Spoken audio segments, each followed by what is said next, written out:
Elephant Stone failed to make the UK charts on release, and the follow-up, Made of Stone, which borrowed liberally from Velocity Girl by Primal Scream, also sold in disappointing numbers. But the band's growing reputation as a live act, exemplified by a storming set at Manchester's Hacienda, persuaded Silvertone that an album might be a worthwhile investment. The Stone Roses' self-titled debut LP was released in May 1989. Everything about it sums up what it was like to be young and alive in Britain in the late 80s. There are influences from all corners of 20th century history culture, starting with the cover featuring John Squire's Jackson Pollock-influenced artwork and some strategically arranged lemons, apparently suggested by a veteran of the Paris uprising in 1968, who told the band that sucking on a lemon was an antidote to CS gas. The sounds contained within also represented a cultural collision as deceptively summary hooks licked around lyrics by Ian Brown that were oblique or sometimes downright nasty. Elizabeth, My Dear borrowed the tune of the folk song Scarborough Fair, popularised in the 1960s by Simon and Garfunkel, to call for the death of the Queen of England. The singer later admitted that he'd also happily decapitate Prince Charles and suffocate the Queen Mother, provoking the usual bellowing indignation from Tory MPs eager for a quick headline. From within the pop sheen, Brown's arrogant persona stared out. This is the one pretty much summed up the place that he saw for himself and his band in the cultural universe. She bangs the drums demanded that the listener kiss me where the sun don't shine. I Want to Be Adored and I Am the Resurrection spilled over into the territory of religious imagery. Less than 25 years after John Lennon was pilloried for tentatively comparing his band's popularity to that of Jesus, Brown was coolly identifying himself as the Messiah, as if it were a foregone conclusion. The Stone Roses is invariably a strong contender in any poll of the greatest British albums of all time, but its significance took time to filter through. Reviews at the time of release were mixed. Melody Maker and Sounds were positive. NME and Q were more reserved. Notoriously, the record never rose higher in the UK album charts than number 19, an 86th place in the American Billboard rankings. In their heyday, the Roses were still perceived as outsiders, pursuing new, challenging adventures in indie rock. This was, after all, a time before Nirvana and Oasis, when alternative rock and the mainstream music market kept a wary distance from each other. At the end of the decade, the Roses placed well in the readers' polls in the weekly music press. In the NME, they took awards for Best Band, Best Newcomers, Best Single and Album, and even got a nod in the Fashion Stakes when Flares topped the rankings. On the night when they and the Happy Mondays played on the same edition of Top of the Pops, all the hype about a return to the blissful days of the 1960s seemed to have some grounding in reality. For a short while, just as Liverpool had seemed to be the centre of the cultural universe in the early 1960s, Manchester, or Madchester as it was known until that got boring, was where it was at. But the Roses hungered for more. The cool self-assurance that Ian Brown expressed in I Am the Resurrection expressed a desire for global domination. It was a desire that would provoke major conflict in the coming years and lead to the band's eventual collapse.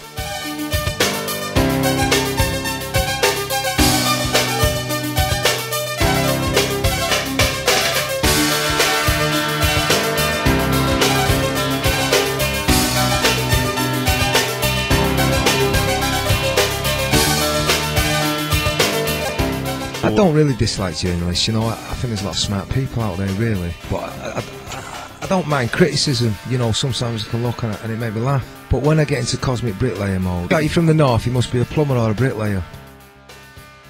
By the end of 1989, the Stone Roses were developing a reputation for storming live performances, effortless songwriting and extreme arrogance. The last was partly expressed in their lyrics, as Ian Brown sang in their first top 10 single, Fool's Gold, I'm standing alone, I'm watching you all, I'm seeing you sinking. They also seem to have no doubts whatsoever about their rightful place in the rock universe, turning chances to support the Rolling Stones, New Order and the Pixies down, because they would only play concerts where they topped the bill. Instead, they played to 7,000 delirious fans at London's Alexandra Palace, battled bad acoustics and worse electrics, and summed up the whole event with Ian Brown's pronouncement, "It's not where you're from, it's where you're at." TV viewers got a taste of Brown's attitude when the band played live on the BBC's The Late Show.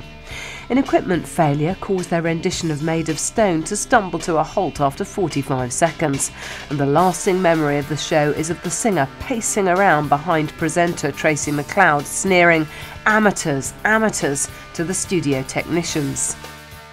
But the fact remained that the band had needed to make some compromises to reach their lofty position. FM Revolver, the label that released Sally's Cinnamon, still held the rights to the track, and they re-released it in early 1990, complete with a video of quite legendary cheapness and irrelevance.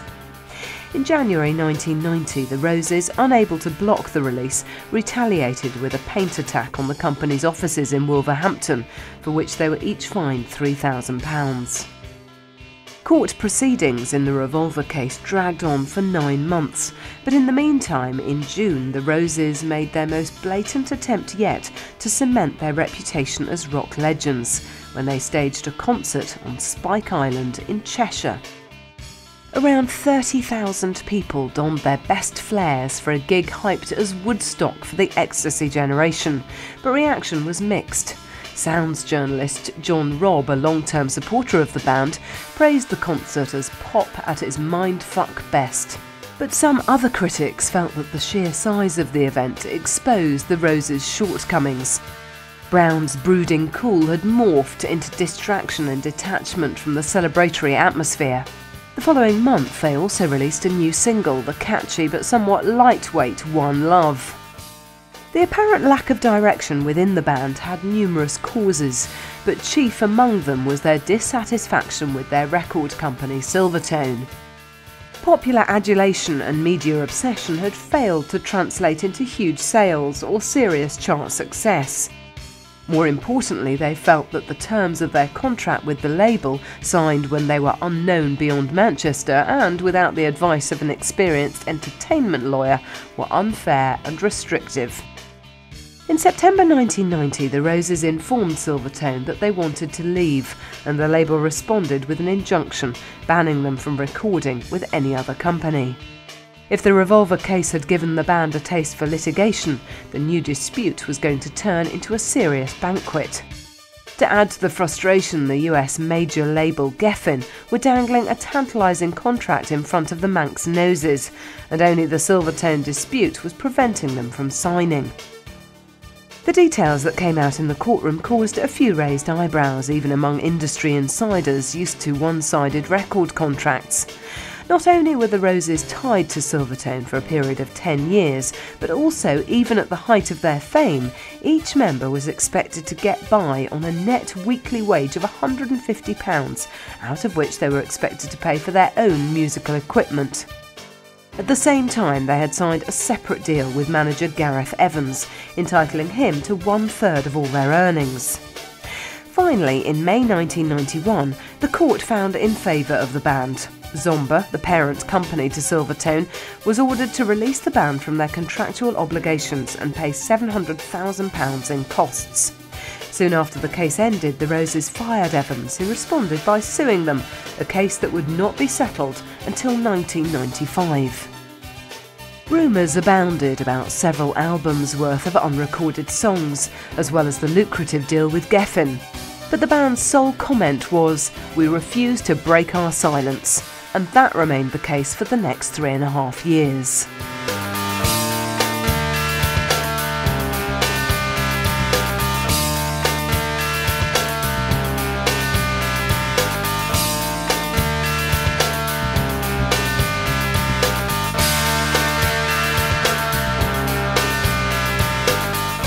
I might usually start from a drum machine. I'll just do a rough drum machine, but later my boys will help me with that, you know. I'll tell them what kind of sound I'm looking for.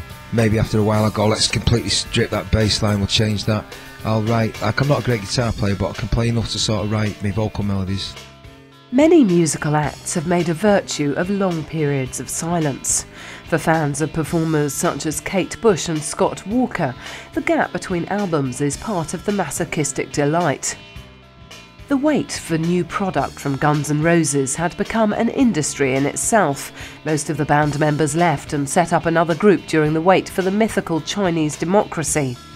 Many observers believed that the Stone Roses' tardiness in delivering a follow-up to their legendary debut had all the hallmarks of hype. The self-confidence that had always been their hallmark extended to their attitude to release dates. It would come when they were damn well ready.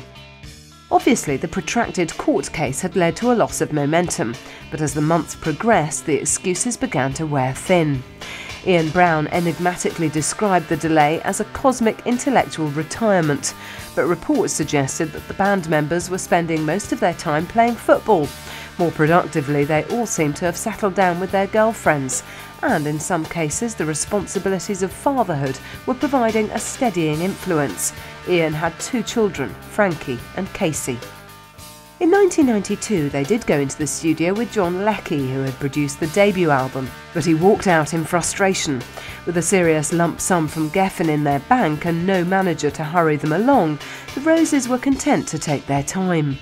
When they did come up with new product, the single Love Spreads, released at the end of 1994, the response was best summed up by a review in the NME. Did we really wait 5 years for flashy 12-bar blues? After such a whacking delay, we thought, why rush it, mused John Squire in 1994, once the band had finally decided on a release date. We were going to be criticised anyway, so we thought we might as well make a good album. Most would agree that The Second Coming, hey, keep it up with those Jesus references, guys, was indeed a good album. But good wasn't enough, either to the men from Geffen that had invested millions in the band, or to the patient fans who had kept the faith. The songwriting credits alone indicated that the dynamic of the band had changed. The majority of the tracks were identified as having been written by John Squire alone, and the guitarist seemed to have a new set of idols to whom he was determined to pay tribute: Led Zeppelin.